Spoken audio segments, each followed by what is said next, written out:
Hello and welcome.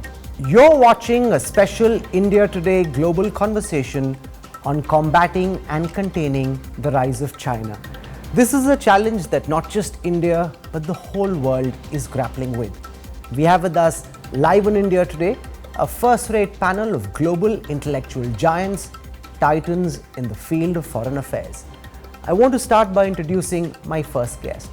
20 years ago, provocative political scientist and famed international relations theorist at the University of Chicago in the United States, J Mearsheimer, predicted that China's rise in the 21st century would not be peaceful and that China and the US would engage in a security competition which would end in war. For the last 2 decades, when China was the toast of the Western world and notions of shared economic prosperity shaped global opinion, Mearsheimer's dire prognosis of military confrontation seemed like a pessimist's cry. However, in 2020, even as the COVID-19 pandemic ravaged the world, China's aggressive maneuvers against India, Hong Kong, Vietnam and Taiwan have sent alarm bells ringing worldwide. The dragon is baring its fangs and a military clash with nuclear-armed India now looms on the horizon. Beijing is clearly in no mood to bide its time and hide its strength. J Mearsheimer, welcome to India Today.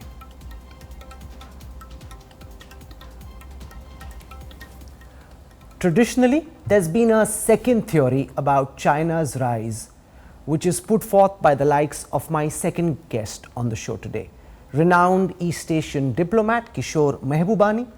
Mahbubani has been past president of the United Nations Security Council. He's the author of the new book, Has China Won? The Chinese Challenge to American Primacy.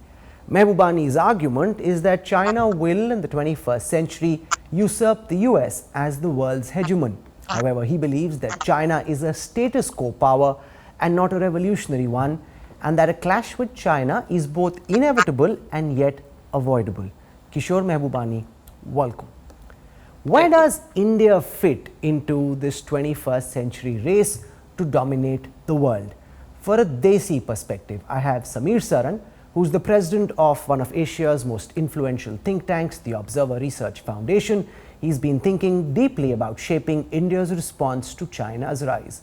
Samir has written a new book, Pax Sinica, Implications for the Indian Dawn, which looks at the rise of China and a vision of a world ordered by China's interests, designs and ambitions. Where are we headed after the bloody clash between the Indian and Chinese armies?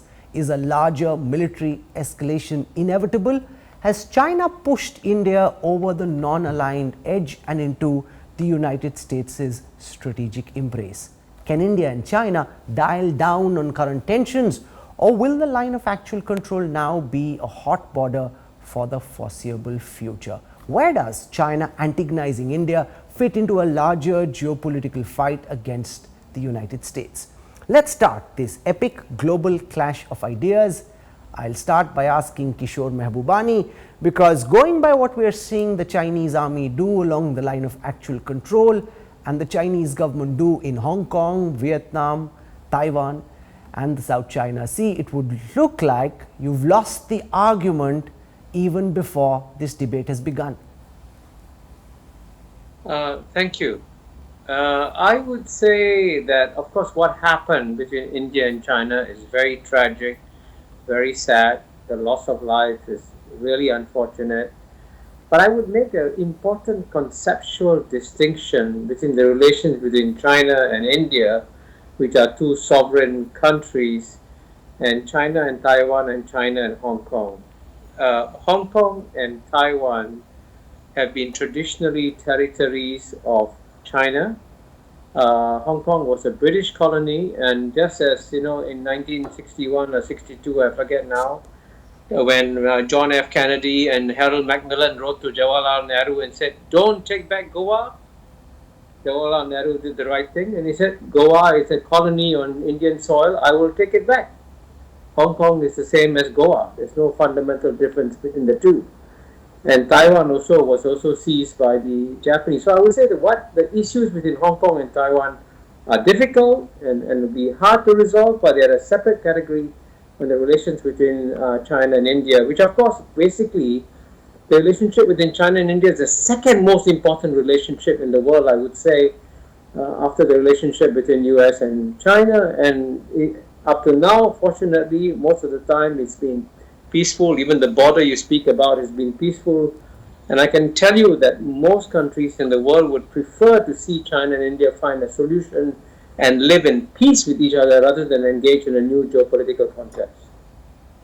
J Mearsheimer, to be able to predict 20 years ago that China's rise would lead to inevitable conflict, that we will see the kind of geopolitical realignment, I mean, it takes a genius to be able to do that. So now, for a long time, the world was in denial and your theories were being debunked. Now it seems that all of what you were saying is rather prescient. Do you have a timeline now for when you think a military clash with the United States, which is at the core of what you believe, is inevitable in the light of what we're seeing between the Indian and the Chinese armies? Well, to be perfectly clear, I argued that you would end up with an intense security competition with a serious possibility of war. I didn't say that there would axiomatically be war. I think there's a very good chance there'll be war. But the fact is that Kishore is dead wrong when he says that China is a status quo power and that it's not interested in changing the balance of power in Asia. The fact is that China is interested in becoming a regional hegemon. It's interested in becoming the dominant power in Asia. It's interested in changing the status quo in the South China Sea. It's interested in changing the status quo in the East China Sea. It's interested in changing the status quo vis-a-vis Taiwan. And it's interested in changing the status quo regarding its border with India. As China becomes more and more powerful, it will take greater steps to change the border with India in its favor. This is just the way international politics works. Of course, the United States and the Indians will go to great lengths to make sure that this doesn't happen. And you see this taking place right now on the border between China and India. It is a tragic situation for sure, but as I've argued for a long time, it was inevitable. Kishore Mahbubani, would you concede that you've lost this long-standing intellectual argument across the ocean with J Mearsheimer? Because when you say that China is a status quoist power, not a revisionist power, going by what we've seen in the middle of a raging global pandemic, a lot of what you're saying now seems intellectually very hollow and completely off the mark. The bluntness of the question and the bluntness of the comments made by my good friend John. So let me respond, if you don't mind, in an equally blunt fashion. I did not say that China is a status quo power. I'm afraid our moderator said it. And if you read my book, I emphasize that China is now emerging as a great new power, and China is going to change the world. And let's be very clear about that. And that's the return of China, India, which I emphasize in my book, is perfectly natural, because from the year 1 to the year 1800, for 1800 of the last 2000 years, the two largest economies of the world were always those of China and India. And therefore, the last 200 years, the Western domination of world history by Europe in the 19th century, by America in the 20th century, was a complete historical aberration. And that aberration is coming to an end. And when an aberration comes to an end, is the end of the status quo. So I'm not in any way arguing that one thing that you cannot stop ever is to stop human history from flowing and bringing back the power of the Asian countries that were dominant for 1800 years. Is that, when I argue about the return of Asia, are you telling me I'm arguing for status quo? Or am I saying the 21st century will be the Asian century? Now tell me, who's arguing for status quo? And guess what? The country that will have the hardest time adjusting to this will be the current status quo powers, which is the United States of America. And I can assure you one thing too, if you want to have a very frank, honest discussion about these matters, the country that's going to benefit the most from any clash within China and India is the United States of America. That's very clear. So, and if you want to see a war, the United States, and I agree with J Mearsheimer, war is not inevitable. When you have war between two nuclear powers, both nuclear powers will lose. So it is up to us now to understand that the world has changed fundamentally and to deal with new realities and not sail with old conceptual maps. I speak not about the past, I speak about the future, and I bet you I've been right for 30 years in predicting the return of Asia, and I bet you I'll be right in the next 30 years. Want to take a bet at me now?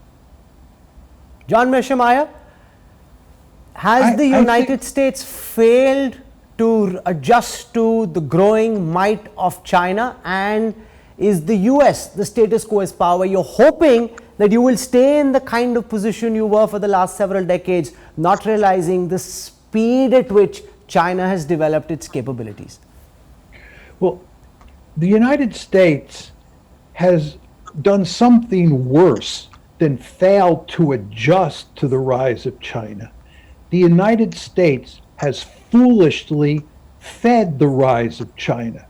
The United States, over the course of the 1990s and the first decade and a half of the 2000s, went to great lengths to make China more and more powerful economically. We, in effect, have created a potential peer competitor. This is remarkably foolish. But we now have recognized the danger, and the United States is moving quickly to try to contain China. This, of course, is why India and China are now becoming fast friends, because they have a common foe. Kishore likes to talk about the return of Asia, and he sees this growing conflict as very much Asia against the West. Kishore is simply wrong here. This is not Asia against the West. This is China against many of its neighbors, including India, which is part of Asia, and against the United States. So you're going to have a situation here where India and the United States, Vietnam and the United States, India, Japan, Australia, and the United States are all going to be allied in a balancing coalition against China. And the reason they're going to do this is because, as Kishore said, the Chinese are going to change the world. That's their goal. They want to change the world. Indeed, they want to change the border with India. But India doesn't want that to happen. The United States doesn't want that to happen. And that's why nobody could ever argue that China is a status quo power and that this ensuing competition is going to have a happy ending. We are in deep trouble, and the situation is only going to get worse with time. Samir Saran, the larger geopolitical fight globally is for domination between China and the United States. China has set a target of somewhere in the middle of this century. Maybe they're advancing their timelines where they think that China will rule the world.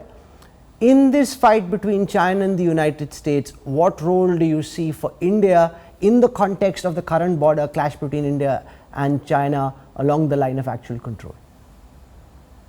Now, let me try to attempt this question that you posed to me differently. Let us try and understand, if you are sitting in New Delhi and if you are someone who's been engaging with the Chinese at the BRICS at a bilateral level in difficult times, you are beginning to see a pattern emerge. And I want to use a 3M framework to position China in this debate. A 3M, of course, I mean, I'm not referring to the face masks that we all have to wear because of the virus that came from China, but a 3M alphabet framework. The first, of course, is I think you're beginning to see the huge emergence of a Middle Kingdom identity again.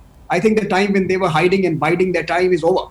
They now believe they are center of the world and no rules will restrict their global and domestic behavior. They have a neo-Confucian conception of their place somewhere between heaven and earth. And this, in some sense, forms the cutting edge of Chinese exceptionalism. Now, exceptionalism is not new, but the Chinese exceptionalism is aided by two other M's. The second M is that this exceptionalism is aided by modern tools for engagement. They are beginning to acquire and dominate global platforms, global public spheres, global media organizations. They are building technology tools for growth and control, and they are investing in modern armies to ravage and plunder. And the Chinese have done this exceedingly well. And I agree with John. underwritten largely by American enterprise. And finally, the last M is the medieval mindset. So while they may be a middle kingdom with modern tools, their mindset is extremely medieval. It believes in state control over innovation, enterprise, and individuals. It believes in the tribute system, now disguised as the Belt and Road Initiative. It partners with authoritarian and repressive regimes. It engages in debt trap diplomacy or loan in exchange for sovereignty. It has re-engineered all the non-Han population from Xinjiang to Inner Mongolia. It has used iron rods with nails and baseball bats with barbed wires in its clashes, while committing that there will be no weaponry and arms being used in border confrontations. They have not admitted to their casualties, because for them, Chinese people are fodder for the larger dynasty that now is represented by Emperor Xi. And this Xi dynasty has plans of 2049. It sees India as a near irritant. It sees India as a discordant neighbor, which has rejected the BRI, which surprised it with its tenacity at Doklam. It is back with a relentless vengeance. It is probing India at multiple points. It is not going to tolerate insubordination in its neighborhood. Okay. It believes that the Asian hierarchy must see its neighbors and see all Asian countries submit to it. It is not interested in the $3 trillion Indian market, nor is it interested in the smaller ASEAN market. Kishore Mahbubani. It wants to be the big boy in Brussels. It wants the $20 trillion cash prize that the European Union presents. It sees us as stumbling blocks. Its big enemy is the US. Eventually, it is going to get there. People must realize that what's happening in the Himalayas is the front line for what is likely to unfold in the next decade unless it is responded to. Kishore Mahbubani, you pose a rosy picture of China's rise, presenting the current situation as Asia making a comeback against the West. Sitting where we are in India, it doesn't seem like Asia versus the West. It seems like China versus the rest. And the manner in which you present this argument, that this is all of Asia and the rise of Asia, it's not the rise of Asia, it's a very dangerous rise of Emperor Xi's dynasty, as Samir Saran says, which wishes to conquer the world. Well, I can understand, seriously, the concerns in India about the rise of China. It's perfectly natural. In 1980, you had your GNP was the same size as China. Today, China's GNP is 5 times the size of India. So, if I was an Indian, I guess the first question I would ask is, what happened? How is it that two countries with about the same population had the same GNP around 1980, and now, 40 years later, China's GNP is 5 times the size? I think part of the answer for that is given by John earlier, when John said that the United States facilitated the rise of China. And I completely agree with him on that, because it was very generous of the United States to open up its markets to the Chinese. He was very generous of the United States to open up to Chinese students, and he was very generous of the United States to welcome China into the WTO. So I think all these things happen as a result of policies that were made in the past. And unfortunately, we cannot change the past, but we can change the future. The future is what we should be talking about. What do we do about that? And I think, you can, of course, go headlong towards a new Cold War with China, and I stress that in my book I say, indeed, as you accurately said in my book, I argue that a major U.S.-China clash is both inevitable and avoidable, and everybody is stressing the inevitable part, which I agree with. But I think we should also pay equal attention to the avoidable part, and the reason for that is the number one priority for most countries in the world today, and I suspect the number one country even for India and United States now, is to focus on the development of the country, handling the incredibly urgent, immediate problem of COVID-19, handling the urgent, immediate problems of global warming. There's so many important global issues that we have to deal with. There's so many people we have to rescue from poverty. how do we go about doing all that? And my argument basically is that it is wiser for us to avoid any kind of new Cold War or a hot war, certainly, and try and focus on the issues that are of fundamental interest to us. And that kind of pragmatism is, of course, unpopular, because it's very popular to take a very hawkish view and say we must stand up, we must do this. But even if you refer to your traditional Indian strategic thinker Kautilya, what's his first piece of advice that he gives? He says, listen, if you want to go into a war, good, let's go to war. But first, look at the size of your army and look at the size of your opposing army and ask, am I going to win? And if you're going to win, you charge. If you're not going to win, don't charge, Kautilya says. This is an Indian strategic thinker.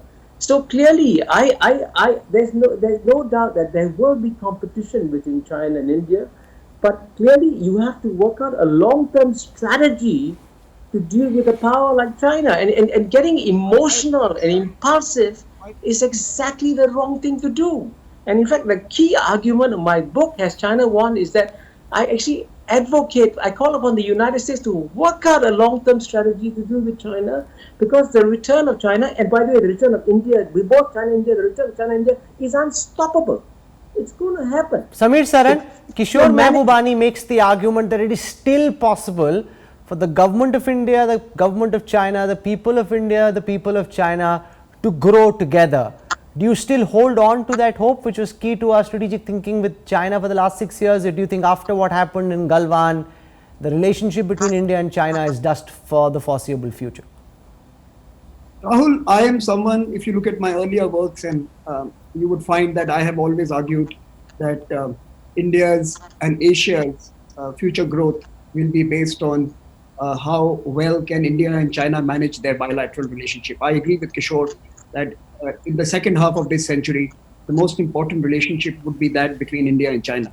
And the question we have to ask is that relationship going to be defined by a beneficial partnership that produces value for the billions that reside in this region, or is it going to be the beginning of a Himalayan Cold War?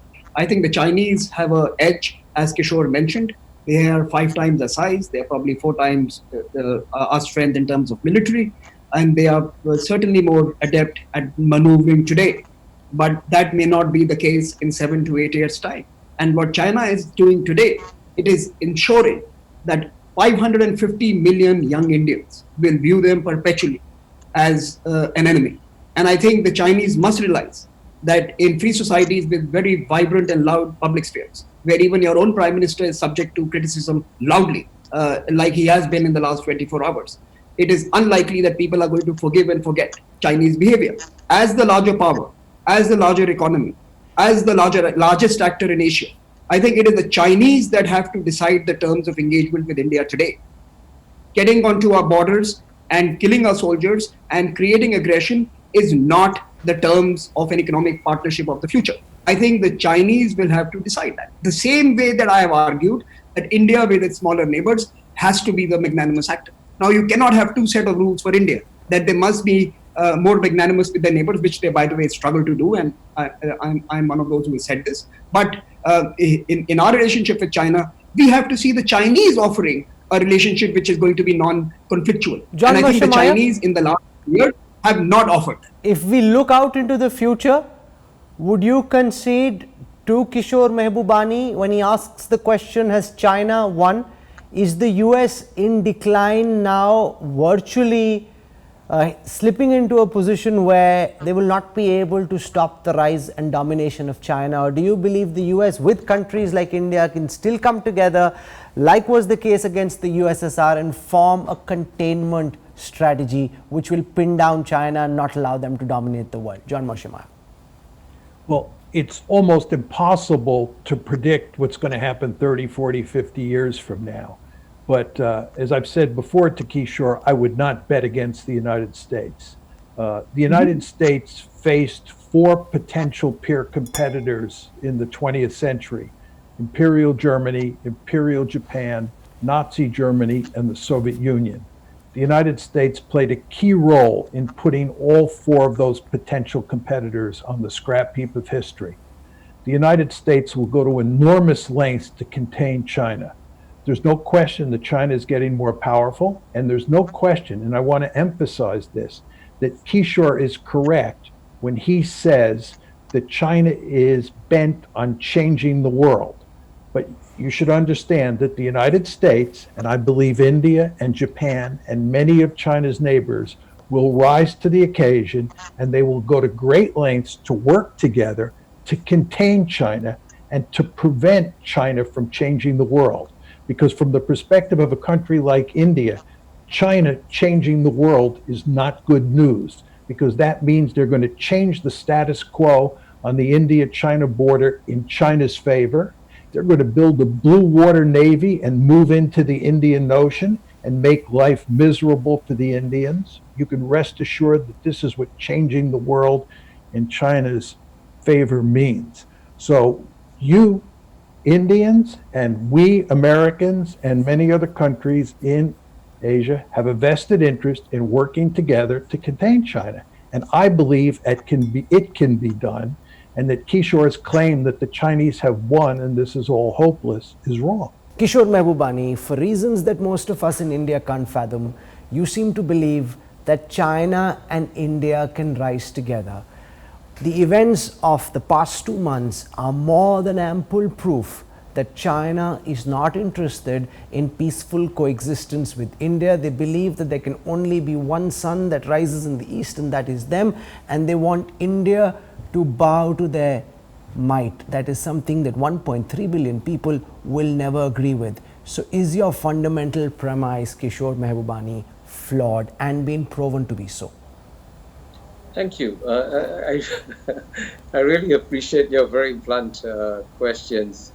And I'm glad you said 2 months. So it's interesting that you are now forecasting the future relationship between China and India, two countries that have been around for 2,000 years at least, on the basis of what happened in the last 2 months.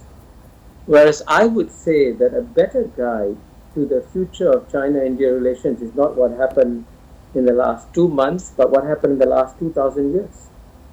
And for most of the past 2,000 years, and this is, by the way, this is not me speaking, this is Jawaharlal Nehru speaking, this is Prime Minister Manmohan speaking, Manmohan Singh. They've always been spoken about the long relationship between China and India. And if you look, for example, at the cultural context between China and India, remember the world's greatest university was in Nalanda in India, and guess who came there? The top Chinese scholars came to study in India. So I would say yes, you always have ups and downs in relations between two countries. But if you look at the longer history between China and India, certainly there's room for hope. But by just going back quickly to a point that J Mearsheimer made, he was absolutely right, by the way, when he said that it would be a complete mistake to underestimate the United States. And I have a fictional memo in my book, Has China Won?, where fictionally President Xi Jinping is warned, whatever you do, never underestimate the United States. It's the greatest power that we have ever seen in human history. And I completely agree with John on that. But I also want to emphasize another oldest rule of geopolitics, which I hope my Indian friends are aware of, which is that when great powers act, the primary interest is to protect their own interests and not necessarily their allies or friends' interests. And let me tell you something, since you want to deal with a world that's full of geopolitical surprises, I wouldn't be surprised if 10 years from now, there's some kind of great historical bargain that develops between the United States and China. That is not impossible, let me tell you that. And if something like that happens, guess what? All the allies and friends get ditched in history. And if you want to get examples of that, you can talk to the Shah of Iran and how he was dropped. You can talk to President Mubarak of Egypt and how he was dropped. But that's nothing surprising at all. Allies and friends. J Mearsheimer, sensible.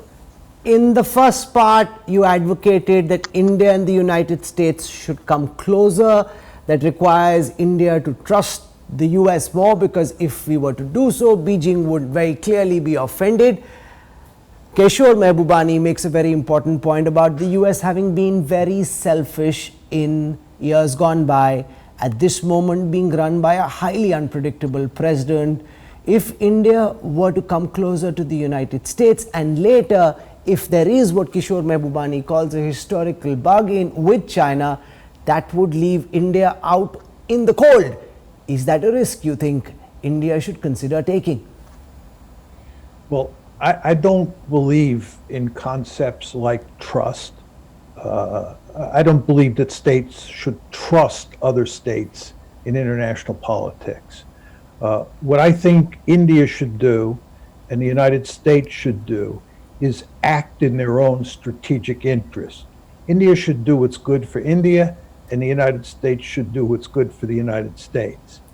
And what's going on here is what's good for India and what's good for the United States is for the two of them to work closely together to deal with a rising China, because China is a threat to the interests of both India and the United States.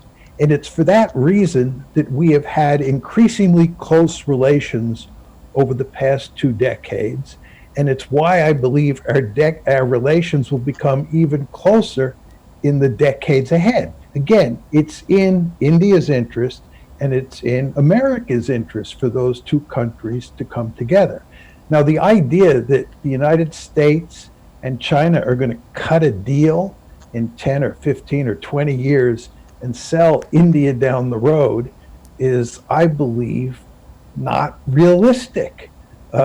China is likely to continue to rise. It's likely to continue to scare both India and the United States and to drive them together.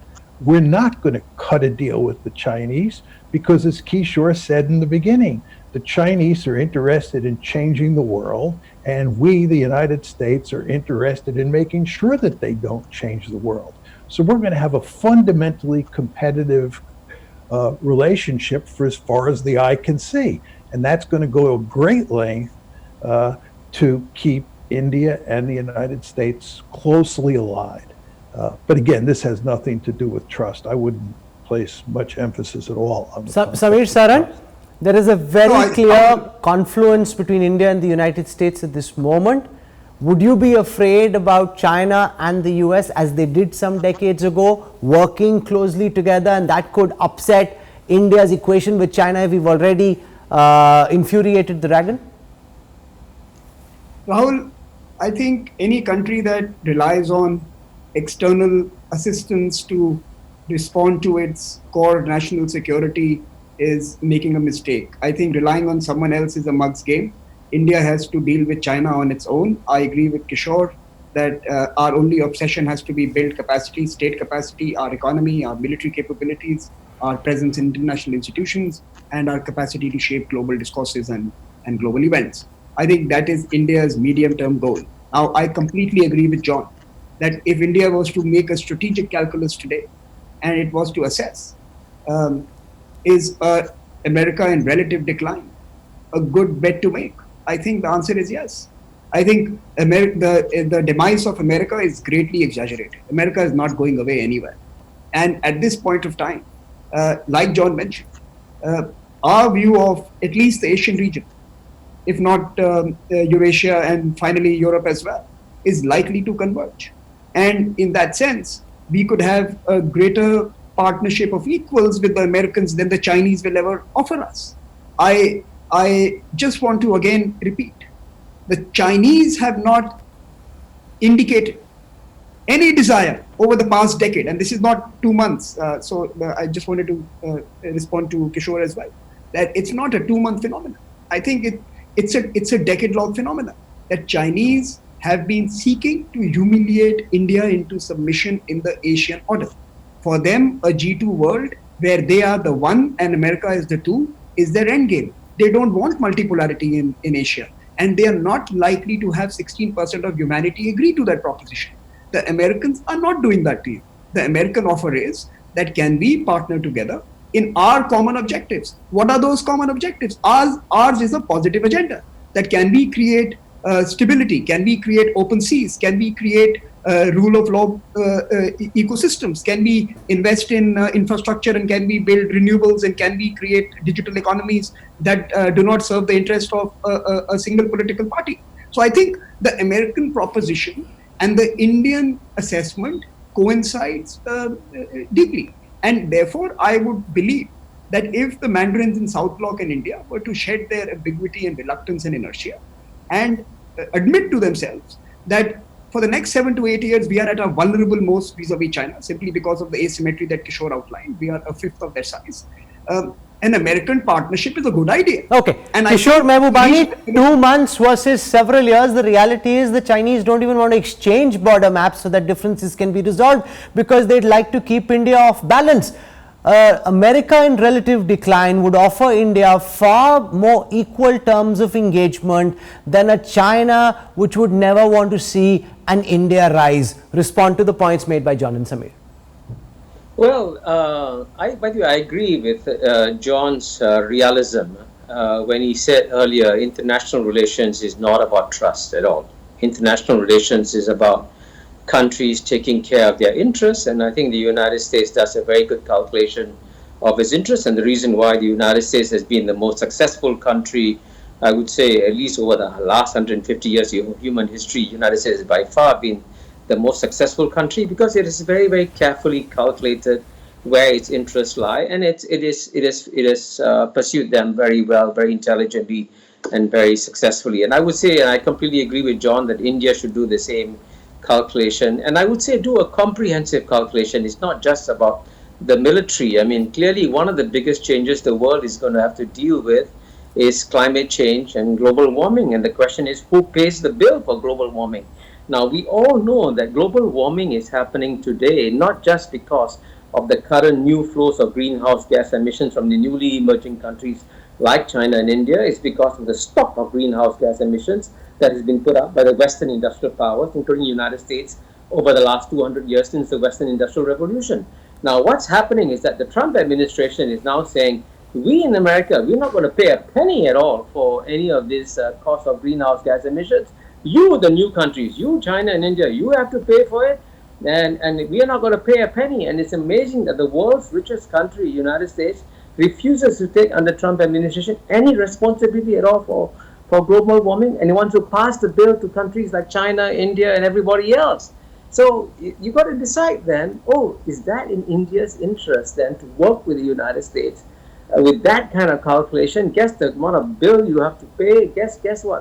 As Manmohan Singh said, India will have to stop producing coal-fired stations, and your people will not get electricity. So is that in your national interest? So look at the bigger picture.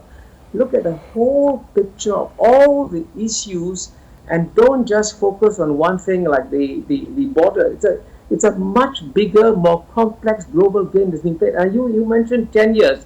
Can I just remind you that 30 years ago, it was United States, China, and Pakistan were aligned against India and the Soviet Union. I mean, have you forgotten that? But that's also perfectly natural, because great powers will go where their interests go, and India has got to decide where its interests lie. And I can assure you that India's interests are best served if you are a strategic, autonomous actor of your own and not necessarily an ally or dependent on everybody else. As Samir has said earlier, and believe me, the whole world would respect India a lot more if India became an independent strategic actor, and you disagree on China on issues where you disagree with them, and you disagree with the United States on issues where you disagree with them. Oh, absolutely. I don't think there's anybody in India who'd want for Delhi to become a vassal of Washington. The 1.3 billion. Yeah, go on, Samir. No, I think the idea that we should not assess what's happening in the border in our strategic calculus of our relationship with China is preposterous. I think sovereignty and territorial integrity is important. I agree with Kishore that should not be something that should lead to a complete breakdown of the relationship, but that is again something that the Chinese need to decide. They are the bigger actor here, and they need to decide whether they are going to allow a greed for land, a medieval urge to influence a relationship that has great potential. Now, I think you're asking the wrong actor here to make that call. That call has to be taken by Beijing, that is beating someone into submission, a great trading negotiating strategy. And I think that is what Beijing is trying to do. Now, as far as the US is concerned, I have absolute agreement with the previous speakers that John, when he says that the strategic assessments converge, the strategic intentions converge, the strategic environment is similar, and therefore a partnership works. In this kind of a relationship, there is no one submitting to the other.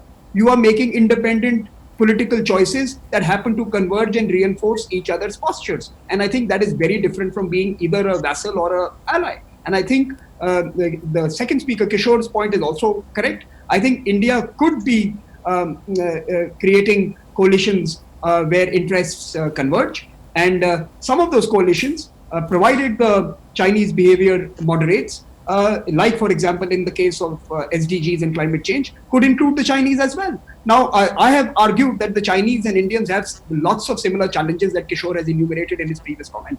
But that is not going to be on the table as long as someone wants to change the map of my country. Now, I think this is of course personal. Kishore Mahbubani, when you talk about climate change and global warming at a time when China is threatening India's sovereignty, that argument sounds vacuous. Who's interested in global warming when you've got Chinese army amassed against the Indian army on the line of actual control and Chinese soldiers killing Indian soldiers and vice versa? Our first and only interest at this moment is to protect our territorial integrity, and I don't see much hope for a shared economic prosperity when you've got a bloody confrontation taking place. Your Prime Minister has said that no Indian territory has been taken. And I believe I would listen to what your Prime Minister said. He also clarified it's about one particular sector that he was speaking about, not about the line of actual control. The government has since clarified that. Yeah, but and I said at the very beginning that the loss of life is very tragic, and I completely agree that we should find a way of avoiding this for certain, and every country has a right to defend itself. That's obviously that's a no one can argue about that. Absolutely not. J Mearsheimer, in the few minutes that I have left in this conversation, I want to focus on the best strategy to contain China. Do you think India can, overlooking, as Kishore Mahbubani says, the border problem, look at the net matrix of the entire relationship between India and China? Or do you believe that not just is a clash, an economic clash, a military clash with China inevitable, but it will be core to India's future going forward, and therefore that's the one central question we first need to address? Well, I think because what's taking place on the border and involves the question of Indian sovereignty. It deals with Indian territory. It's an issue of enormous importance.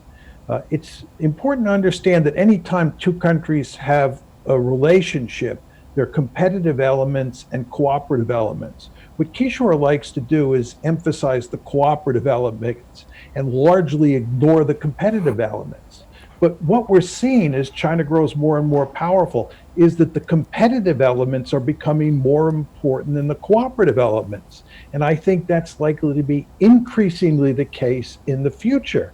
And in that circumstance, India has a deep-seated interest in working with other countries to try to contain China, because Chinese expansion is not limited to the India-China border. Look at what's happening in the South China Sea, the East China Sea.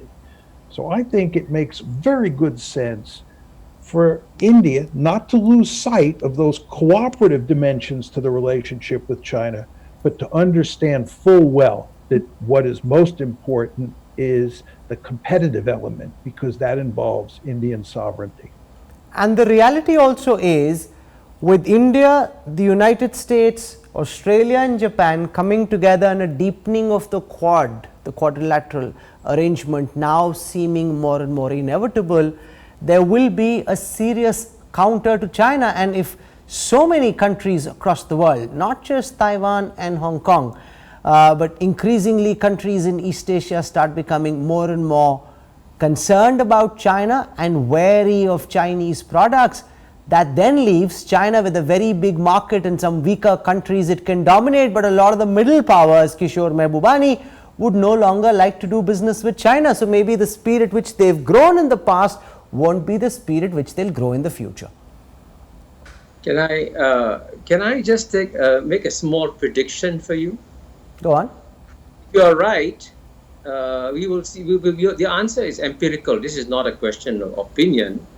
This is a question of facts. So if you're right and that the East Asian countries are going to cut off their ties with China, then the logical consequence is that there'll be less trade between East Asia and China in the next 5 years, 10 years, 15 years, 20 years.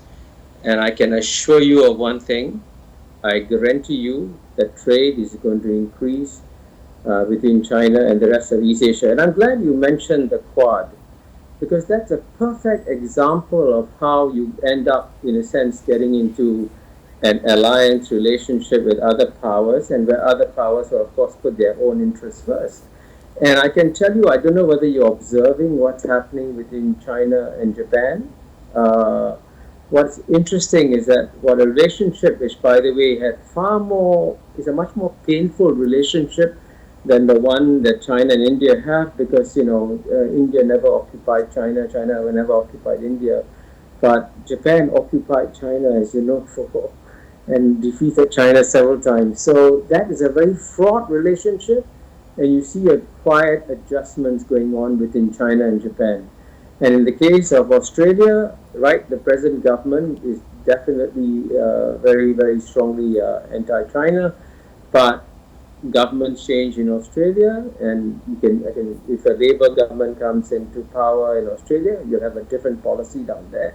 So I would say that the best advice is for India to look at its own interests and what it can do to protect its own interests. And I can tell you that India, if the more freedom of action you have, the more strategic autonomy you have, the more options you have. Okay. That is iron rule of geopolitics. So the best thing for India to do, but my advice is very, very simple. Keep all your options open. Don't close off options. And whoever you think may be your ally today may be someone who will turn against you tomorrow. That is an iron law of history. And even though, John says it is inconceivable that the US and China will come together. It's sometimes impossible things like that happen. Okay. And then what do you do? So when you've got somebody across the border with a gun pointed at your forehead, that is one option of friendship which doesn't really count for much. But we've had a fascinating contest of ideas. All of you have so forcefully argued the points that you've written about and spoken about, and we've had a varied exchange here. I want to thank deeply J Mearsheimer, Kishore Mahbubani and Samir Saran for lighting up this global conversation on containing China and the way forward. Thank you very much for tuning in.